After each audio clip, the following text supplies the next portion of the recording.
Okay, welcome to Seeing Red this week. Well, what a couple of months it has been. We only have to look across the country with a quick skim and we start to see all too common thread developing across in Australian politics. Now, if you open your thesaurus and insert any word you like related to corruption, scandals, mismanagement, mishandling, how to touch, pompous, self-entitled, the list goes on, and you'd pretty much hit the nail on the head with how this country is operating. Now, let's take a look at the highlights.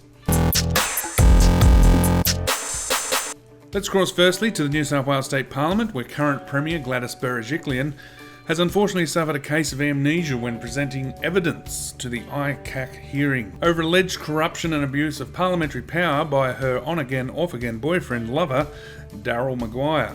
Now, old stud muffin Mcguire and his power-broking Premier girlfriend have come under some heated debate, and none involving their bedroom, about the communications relating to the apparent gains that Mcguire was making in relation to some, can we say, shonky dealings he was working on.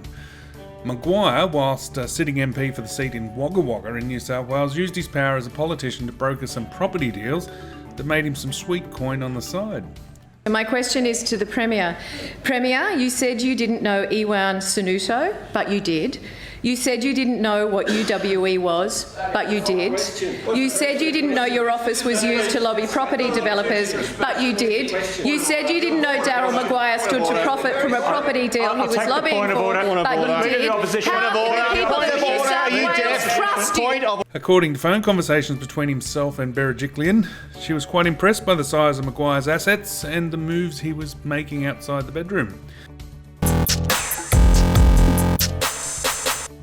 Now, also, not to be outdone, in the last couple of months we've seen revelations come to light about New South Wales Treasurer Dominic Perottet and his affliction for US Republican Party staffers. Apparently one Mr. Yap was so spectacularly good at what he does, the New South Wales government employed him over the course of 3 years to the tune of $700K to be an advisor to the ill-fated ICare program that Mr. Perottet also has some strange feelings for.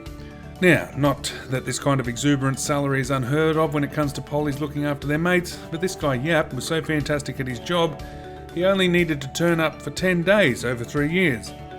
Now, as a side note, Yap only decided to put that 10 days in once the information became known to the public that he'd been employed.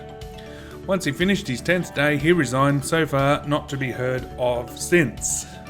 I was not aware that there were any issues in relation to the staffing arrangements in my office until Wednesday evening. When that came to light, I've acted quickly. The Treasurer must be stood aside and an independent investigation launched by the Premier.